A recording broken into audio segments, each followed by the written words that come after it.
예, 오늘의 모닝 브리핑 시작하겠습니다. 미증시는 마이크로소프트 메타 실적 여파에 하락하는 그런 모습을 보였고요. 물가지표도 상당히 중요한 데이터였는데 예상치 부합하는 그런 모습을 보였습니다. 한국 관련 지표는 어제하고 똑같았어요. 낙폭이 거의 뭐 똑같이 하락하는 그런 모습을 보였거든요. 그런데 어제 우리 증시 보면 대형주 빼놓고는 중소형주는 올라가고 코스닥도 올라가는 그런 모습을 보였죠. 오늘 증시에서도 좀 변화가 있을 것 같은데 이 내용 정리해 보도록 하겠습니다. 우선 미증시는 뭐 3대 지수 다 빠진 데다가 나스닥 낙폭이 더 컸고 그리고 러셀 2000도 빠졌잖아요. 그러니까 전체적으로 분위기가 좀 밀렸다는 의미가 되죠. 특히 시가총액 상위 종목이 대부분 다 약세를 보였습니다. 마이크로소프트가 5%나 하락을 했고 뭐 아마존, 메타 이런 종목군들이 각각 3%대에 빠졌잖아요. 그러니까 전체적으로 대형주가 많이 빠지고 중성주까지 대부분 다 밀리는 그런 모습을 보였는데 상승한 업종이라고 해봐야 뭐 에너지하고 유틸리티 정도밖에 없었거든요. 그래서 전반적으로 원래 또 10월이 안 좋은 달이었잖아요. 안 좋은 달인데 뭐 급하게 원래 맞아 10월은 안 좋은 달이지 그래가지고 막판에 막 급히 내려놓는 듯한 느낌 막 그런 느낌이 들 정도로 어쨌든 좀 유난하게 이틀 동안 좀 밀리는 그런 모습을 보였습니다.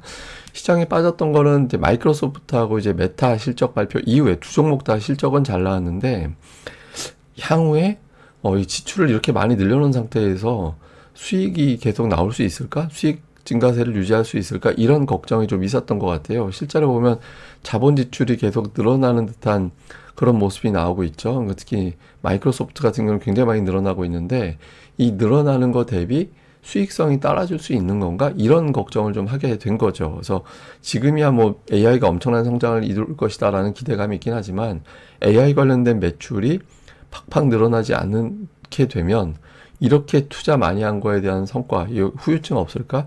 그러니까 이런 걱정들을 좀 한 것 같아요. 그래서 뭐 향후에 뭐 실적 전망 가이던스 이런 것도 있긴 하지만 투자자들은 돈 너무 많이 쓰는 것 같은데 저게 벌 수 있나? 이런 우려를 좀 한 것 같고요. 관련해서 이제 몇 가지 코멘트를 좀 섞어서 소개를 해드리면 AI에 열광하던 투자자들이 저렇게 투자하고 나서 성적이 과연 나올 수 있을 것이냐 이 부분에 주목하기 시작했다 이런 어떤 분석도 있었고 반면에 이제 UBS는 이 AI 지출 자체가 결과적으로는 증시를 뒷받침할 거다. 뭐 양호한 경제까지 포함이 되면서 내년도까지 증시를 올리는 동력이 될 거다. 그러면서 S&P 500 지수가 내년도에 6,600까지 올라갈 것이다. 올해 대비 한 15% 정도 올라가는 거죠. 이렇게 이제 전망하기도 했습니다. 그리고 뭐 11월 앞두고 있는 상태다 보니까 11월에 대한 여러 가지 데이터들이 나오고 있거든요. 뭐 비즈포크에서는 100년 동안 통계 봤더니 11월에 평균 1.3% 올랐고 상승 확률은 63%였다. 근데 지난 20년을 압축해서 보면 평균 2.43% 올라서 더 성과가 좋았다라는 거예요. 그래서 11월에 올라가지 않을까? 그러니까 이런 전망을 제시를 했고 근데 이제 대선 또 앞두고 있는 상태잖아요. 근데 이게 대선 앞두고서 한동안 이제 트럼프가 이기는 쪽으로 거의 몰아갔었잖아요. 근데 지금 완전 초박빙이다. 또 이코노미스트지에서는 이 선거인단 계산을 해보니까 똑같았다. 똑같았고 최근에 이제 해리스가 일부 지역에서 좀 지지율이 올라오는 그런 모습이 나오고 있어서 결과 모를 것 같다라는 거예요. 그래서 또 투표 결과 나오는 데까지는 며칠 걸릴 것 같다. 이런 전망들이 나와서 대선 불확실성이 막판에 또 제기가 된 점도 또 증시가 좀 눌리는 그런 이유로 작동을 했던 것 같습니다.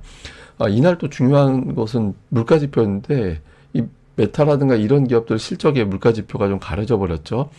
PC의 물가가 전월 대비 전년 대비 전부 다 예상치에 부합했습니다. 약간 이제 근원 PC가 약간 올라가는 모습을 보이긴 했지만 큰 흐름으로는 이제 떨어지는 그런 모습이 나왔고 특히 2.1% 같은 경우는 코로나 이전 수준으로 내려온 걸로 봐야 되거든요. 전반적으로는 물가 지표는 양호하게 가고 있어서 연준이 금리 2번 내릴 것 같다. 이런 전망에 힘이 실리면서 국채 금리는 어제 4.3%까지 올라갔다가 지금은 4.28%까지 좀 진정되는 그런 모습을 보였습니다. 그리고 이제 개인 소득과 개인 지출도 보면 소비 지출이 0.5% 증가했거든요. 그래서 예상치가 0.2인데 사람들이 돈을 계속 잘 쓰고 있다라는 거예요. 그래서 미국 경제가 뭐 지금은 뭐 경기 침체 이야기 안 나오잖아요. 그래서 뭐 소비가 양호하기 때문에 뭐 경제라든가 증시 자체가 느닷없이 폭락할 가능성은 낮아 보인다. 뭐 이런 분석들이 나오고 있는 것 같습니다. 그리고 고용 데이터, 신규 실업수당 청구 같은 경우도 지난주 대비 내려왔고 4주 평균이라든가 연속 신청자 수도 이제 꺾이는 그런 모습이 나왔거든요. 그래서 뭐 고용 데이터라든가 이런 것들도 전반적으로 양호해서 미국 경제 자체에 대한 걱정이 제기되는 건 없습니다. 근데 일단 중요한 건 오늘 밤에 나올 비농업 일자리라서 그 데이터가 이제 가장 고용 지표 중에서 하이라이트잖아요.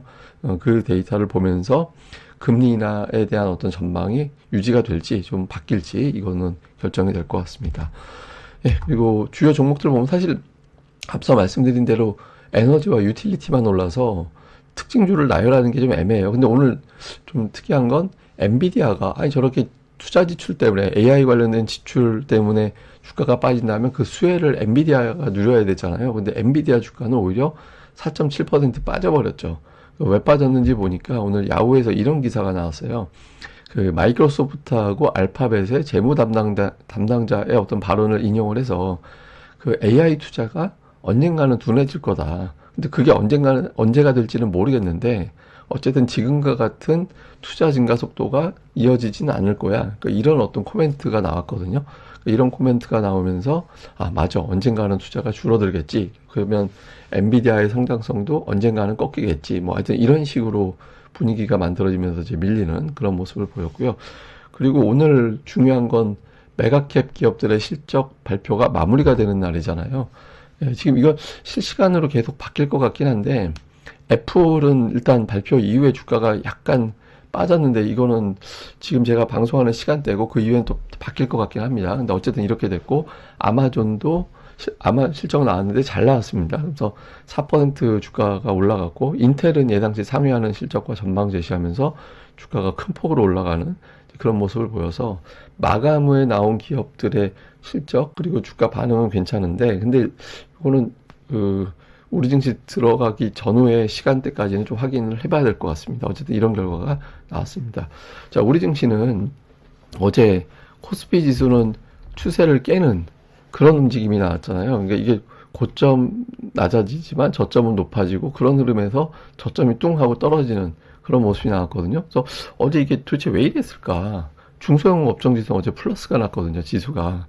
근데 대형주만 저렇게 빠진 거잖아요. 그래서 제가 이렇게 보니까 어저께 삼성전자가 플러스가 났던 후유증이 있는 거 아닐까? 이런 생각이 들더라고요. 그러니까 어제 이제 위클리 만기였잖아요. 근데 삼성전자 한 종목의 비중하고 그 어저께 1% 이상 하락한 대형주들의 시가총액 비중을 다 더한 거하고 비슷하더라고요. 그래서 아, 삼성전자가 플러스 나는 바람에 나머지가 그냥 다 통으로 떨어져 버린 것 같고 그런 과정에서 막판에 삼성전자까지 힘을 못 쓰다 보니까 지수 자체가 좀 추세를 깨고 내려가 버리는 그런 흐름이 나왔던 거 아닌가 이렇게 보이시더라고요. 그래서 어제 약간 좀 제가 보기에는 파생 시장의 영향도 일부 좀 있었던 게 아닌가 이렇게 보여지거든요. 그래서 어제 너무 별다른 재료 없이 대형주들 낙폭이 좀 컸잖아요. 그래서 아마 그 파생 쪽에 어떤 영향이 있었던 게 아닌가 이렇게 추정이 되고 그러면 시장 자체가 깨진 게 아니다라는 게 중형주 지수는 코스피의 중형주 지수는 저항대를 돌파했어요. 그러니까 물론 이제 고점이 넘어간 건 아니지만 61선이 철저하게 저항으로 작용했었거든요. 근데 어제 이 61선이 돌파가 됐잖아요. 그러니까 오늘 이게 또 지지가 되는지가 되게 관건이 될 것 같은데 뭐 대형주 외에 중형주 그리고 소형업종 지수는 강보합정도 됐고 코스닥도 대형주 중형주까지는 제법 상승폭이 어느 정도는 됐었거든요. 그래서 전체적으로는 뭐 그냥 대형주가 좀 밀리는 그런 하루였다라는 게 보여지는데 오늘도 이런 추세 물론 이제 올라가고 내려가고를 떠나서 터무니없이 빠지지 않고 좀 바로 보거나 특히 이제 이 코스피 지수 자체가 추세선을 깨고 내려왔기 때문에 이틀 안에 그 추세선 안으로 바로 복귀하는 게 되게 필요하거든요. 오늘 미증시 상황 때문에 좀 불안하긴 합니다만은 어쨌든 좀 그런 노력이 나오는지가 되게 중요하고 그리고 코스닥 같은 경우는 과매도권 찍었던 지난주 금요일에 이제 75 밑이 과매도인데 71.5 찍은 다음에 그 이유를 놓고 보면 상승 종목이 더 많았던 날이 3일이 되고 있잖아요. 그러니까 일주일에 닷새 거래되는 동안에 3일 이상 상승 종목이 많으면 이제 시장 추세가 좋은 걸로 보통 그렇게 평가를 하거든요. 그래서 뭐 오늘장은 어떻게 될지 모르겠습니다만 어쨌든 코스닥을 좀 밀리면 이전보다는 좀 복원하는 시도가 잘 나오고 있다. 이 점을 좀 주목을 해봐야 될 것 같아서 기관 외국인 투자자들의 특히 이제 기관의 매수 종목을 좀 집중적으로 살펴봐야 될 것 같습니다. 근데 이제 코스닥이 월봉으로 보면 4개월 하락했거든요. 근데 실제로는 7개월 빠진 거나 다름없어요. 왜냐면 요 사이에 2개월 빠지고 요 사이에 한 번 살짝 플러스 난 게 0.01%인가 아마 그랬을 거예요. 이게 거의 뭐 제자리죠. 그러니까 실질적으로는 거의 7개월 동안 하락만 한 느낌이긴 한데, 근데 어쨌든 연속 하락은 4개월이고, 2008년 이후에 코스닥이 5개월 하락한 적은 없거든요, 연속으로. 2008년도 마지막으로 그때 6개월인가 7개월 빠진 적이 있었고, 그 뒤로는 5개월 연속 하락한 적은 없었습니다. 그래서 이번 달에 좀 반등할 가능성이 통계적으로 높긴 한데, 뭐 실제로 그렇게 될지는 봐야겠죠. 자, 요약을 좀 해보면, 삼성전자 실적이 확인이 됐습니다. 그리고 기관은 계속 매수하고 있고요, 최근에. 근데 지금은 외국인들도 외국인이지만 기관이 키를 어느 정도 쥐고 있다고 봐야 되거든요. 그나마 지탱해주는 쪽인데 기관마저 매도로 돌아선다면 이런 상황이 만들어지면 안 되니까 기관들의 동향 좀 봐야 될 거고, 그 다음에 어제 대형주들이 다 빠졌거든요. 그러니까 이제 이 중에서 어느 업종 하나 정도는 돌아설 가능성이 있죠. 그 업종이 뭐가 될 거냐. 뭐 자동차가 됐든, 인터넷이 됐든, 제약바이오가 됐든, 뭐 2차 전지가 됐든, 그러니까 뭐가 되든지 좀 돌리는 움직임이 뭐가 될 거냐. 그리고 이제 중형주 지수가 저항대를 돌파하는 그런 움직임이 나왔는데, 이 추세가 좀 60일선이 지지가 될 거냐. 그러면서 종목 장세가 지속될 수 있을 거냐라는 가늠하는 중요한 데이터가 되거든요. 이런 걸 볼 필요가 있고, 코스닥은 앞서 말씀드린 대로 그 11월 월별 특징보다는 지금 4개월 연속 빠졌다라는 점에 좀 주목을 해봐야 되거든요. 그래서 올라가야 되는데, 올라가기 위한 조건이 사실 11월에 올라가는 게 코스닥이 쉽진 않아요. 왜냐면 양도세 관련된 매도 물량이 나오는 시기라서 이거에 대한 어떤 우려가 좀 있긴 한데, 그럼에도 불구하고 연속 하락이 미리 좀 나왔기 때문에, 또 미리 그렇다라는 건 물량이 미리 털렸을 가능성이 있거든요. 그래서 조금 이번 달에는 올라갈 수 있겠냐. 올라가려면 제가 늘 말씀드리지만 주포와 주도주가 있어야 되니까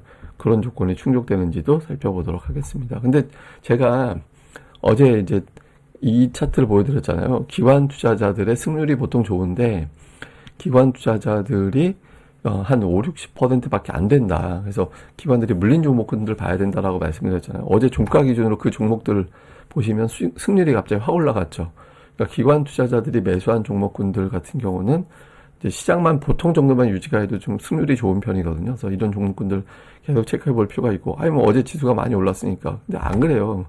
이 개인 투자자들 승률 보실래요? 엉망이잖아요. 그러니까 다릅니다. 그러니까 이제 예탁금이 폭증한다라면 모를까, 지금 예탁금 늘어난 것도 아니잖아요. 그래서 기관들이 종목 장세를 주도하고 있으니까 이쪽에 수급 동향을 좀 계속해서 집중적으로 살펴보시는 게 필요할 것 같습니다. 그리고 제가 앞서 말씀드렸던 4개월 이상 연속 하락하지 않았다라는 데이터는 이거 제가 근거로 어제 데이터 찾아서 저녁에 텔레그램으로 아직 안 보냈구나. 제가 장중에 저 차트는 텔레그램으로 보내드릴게요. 근데 어쨌든 4개월 이상 연속 하락한 사례들 보면 마지막이 2008년이었거든요. 그리고 뭐 5개월 연속 하락한 경우는 하여튼 3번밖에 없었어요. 우리나라 코스닥이 생긴 이래 5개월 이상 하락한 경우는 3차례밖에 없었는데 3번이 2008년 금융위기, 2000년 IT 버블, 우리나라 이제 그 금융위기 터졌을 때, 외환위기 터졌을 때, 이때 말고는 5개월 연속 하락한 적은 없었거든요. 이게 V자로 올라간다는 의미가 아니라 빠지더라도 한 달 쉬었다 다시 빠지더라. 이런 것들을 포함한 거예요. 그래서 무조건 이제 4개월 빠지면 강세로 전환된다라는 게 아니라 한 번 쉰다. 이 정도로 보시면 될 것 같습니다. 근데 뭐 어쨌든 또 워낙 다이나믹한 시장이라 또 11월이란 계절적 특성이 있어서 어떻게 될지 모르겠지만 하여튼 요 데이터에 대한 설명은 제가 이제 주간 증시 전망대 시간에 다시 한번 설명을 드리도록 하겠습니다. 그럼 또 오늘 하루 또 잘 보내시고요. 저는 다음에 뵙겠습니다. 이 방송 구독하기와 좋아요 꼭 부탁드립니다. 감사합니다.